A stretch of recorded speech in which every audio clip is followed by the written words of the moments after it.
Aba, talaga pala napakababastos nitong mga netoy na to ah. Dapat sa inyo mga si-uwi, hindi yung kakalat-kalat kayo sa mga kalsada. Mga netoy! Bahay na nga lang maantayin si Mary Joy.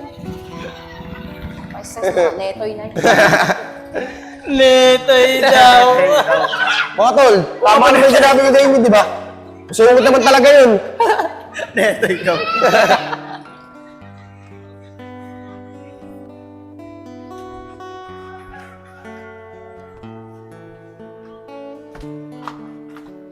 Nay, magandang balita po. Natanggap po ako sa trabaho. Natawagan na lang daw po ako ng boss ko kung kailan ako mag-i-start. Talaga anak, magandang balita nga yan. Pero teka anak, nakita mo ba si Mary Joy sa labas? Kasi kanina pa umalis yun eh. Hanggang ngayon wala pa. Chinachat ko, hindi naman nagre-reply. Hindi ko po siya nakita, Nay eh. Ano po bang paalam niya sa'yo? Sabi niya kasi sa akin kanina, may pupuntahan lang daw siya. Eh hanggang ngayon wala pa rin. Baka kung napapano na yung kapatid mo, nag-aalala ako eh. Nay, antay-antay na lang po natin si Mary Joy. Baka pauwi na rin po yun. Oh, Benong, bakit napagang uwi mo? Tay, malo po. Nay, magpapahinga po muna ako sa loob ah. May want ko po muna kay ni tatay.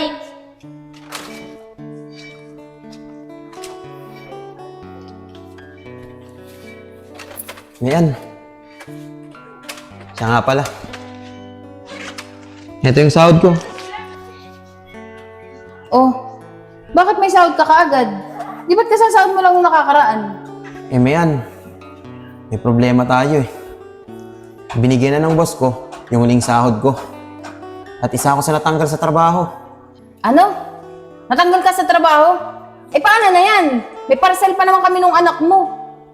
Eh paano na namin mababayaran yun?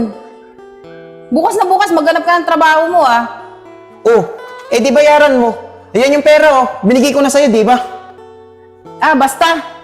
Bukas na bukas, kailangan maghanap ka ng trabaho. Hindi pwedeng ganito lang.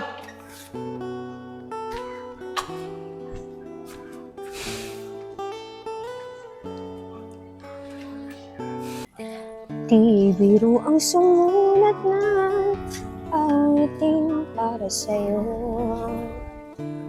Para akong isang siraulo, kinuot ito. Kinakabahan talaga ako kay nanay. Sigurado, papagalitan na naman ako nito.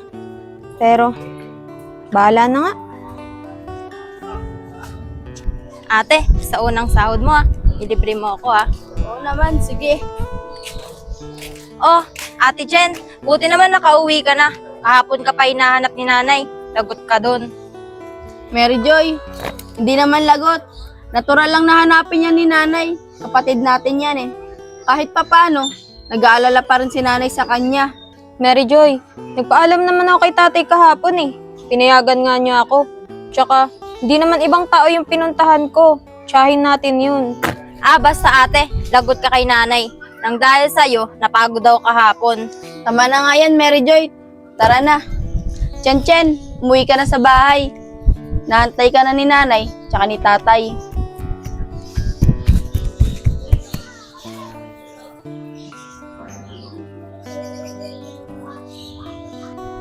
Oscar, ikaw pinagliliman mo kami.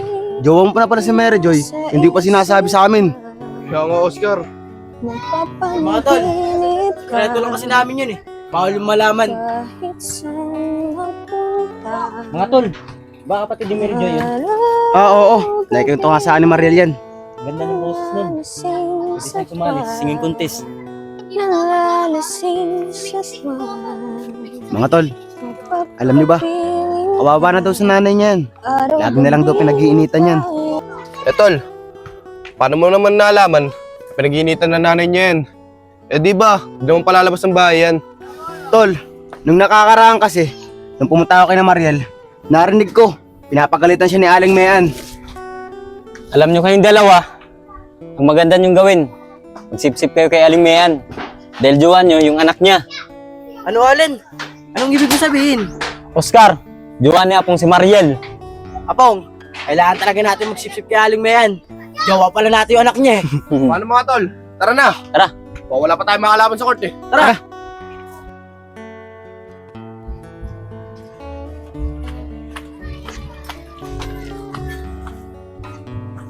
Nay, nandito na po ako. Pasensya na po kayo kung di po ako nakapagpaalam. Oh, buti naman naisipan mo pang umuwi. Tila tumatakas ka lang kasi sa gawain mo rito sa bahay eh. Tingnan mo yung si Mary Joy, pagod na pagod pati kahapon. Eh nay, nagpaalam naman po ako kay tatay eh. Tsaka nakakahiya po kay tita. Sinundo pa po niya ako kahapon para lang kumanta. Ilang beses ko ba naman kasing uulitin sa'yo? Tigilan mo yung kakakanta mo. Pasensya na po nay, hindi na po mauulit. Talagang di na mauulit yan. Dahil sa susunod na gawin mo ulit yan, tatamaan ka na sa akin. Oh, Mayan, ano na naman yan? Pinapagalitan mo na naman yung anak mo ah. Wala naman siyang ginagawang masama ah. Umanta lang naman eh. Nagagalit ka. Pumasok na nga doon sa loob. Gawin mo na yung gagawin mo doon. Yan anak, pumasok na sa loob. Mag-uusap kami ng nanay mo. Alam mo, Benong, kaya namimiyasa yung batang yan eh. Lagi mo kinakampihan. Mayan, hindi ko naman sa kinakampihan si Chen. Pero maging patas naman sana ang pagtingin mo sa mga anak natin. Napapansin na kita eh. Lagi mo na lang pinag-iinitan si Chen. Wala kang pakialam kung anong gusto kong gawin. Tsaka teka, di ba pinaghanap kitang trabaho? Ba't nandito ka ngayon? Oo nga, maghahanap ako ng trabaho mamaya. Hindi ka makapagantay eh. Para kang susubain. Wala kasing pera eh. Ano? Ano ba yun ang sabi mo? Wala! O nay, tay. Tama na po. Ano po bang pinag-aawayan nyo? Ito kasing tatay nyo eh. Kinakampihan si Chen. Kaya lumalaki matigas ang ulo eh.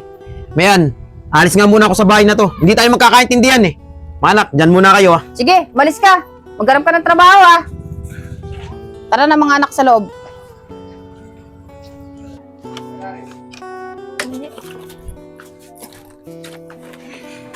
Oh, Ate Chen, narinig mo naman siguro nang dahil sa'yo, nag-away si nanay at si tatay. Uy, Mary Joy, huwag mo nga kang pagsalita ng ganyan. Baka nakakalimutan mo. Mas matanda pa rin ako sa'yo. Nay, tignan mo si Ate Chen, no? Sasagot-sagot pa. Hoy, Chen, huwag mo kang pagsalta ng ganyan si Mary Joy. Ikaw ang matanda eh. Dapat ikaw ang mas nakakaunawa. Eh, Nay, tama lang naman po yung sinabi ko sa kanya eh. Kaya sana naman po, huwag niyang masamain. Tingnan mo, palibasa lagi kang kinakampihan ng tatay mo. Pati ako, sinasagot-sagot mo na din. Nay, tama na po yan. Hindi po tayo magkakaintindihan kung puro galit yung paiiralin natin. Nako, bahala nga kayo dyan. Tara, Mary Joy, magpalabig nga muna tayo sa labas.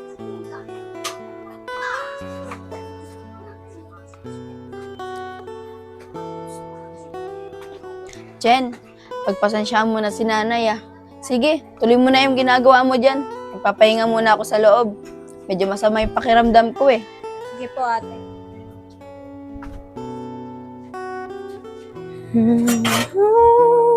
Gabi, nasa isip ka. Napapanaginip ka. Kahit saan magpunta. Araw-gabi na nalasing sa buwan. Kapag kapiling ka, araw-gabi tayong dalawa. Yeah. Biglang nasabi ko ang nais kong ipahatid. Dapat mo lamang mabutin laman itong dibdib. Di na 10 nang awitin ang natapos kong likhain. Ito ang tunay na damdamin, tanggapin at tingin. Sa buhay kong ito, tanging pangarap lang ang iyong pagmamahal kay ma. O tay, gusto niyo po bang pagtimpla ko kayo ng kape? Ay, hindi na anak. Busog pa ako. Tay, pasensya na nga po pala sa nangyari kanina. Nang dahil po sa akin, nag-away kayo ni nanay. Okay lang yun anak. Naintindihan ko naman ng nanay mo Mainit lang ang ulo yun. Natanggal na kasi ako sa trabaho eh. Ano tay? Natanggal po kayo sa trabaho? Pero tay, huwag po kayo mag-alala. Makakahanap din po kayo ng bagong trabaho nyo. Sana nga anak, makahanap na ako ng trabaho. Kanina kasi, nagtanong na ako sa mga kakilala ko.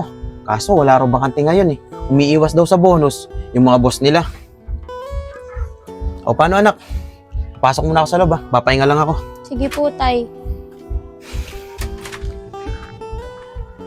Kailangan kong gumawa ng paraan para kahit papano makatulong ako kay tatay.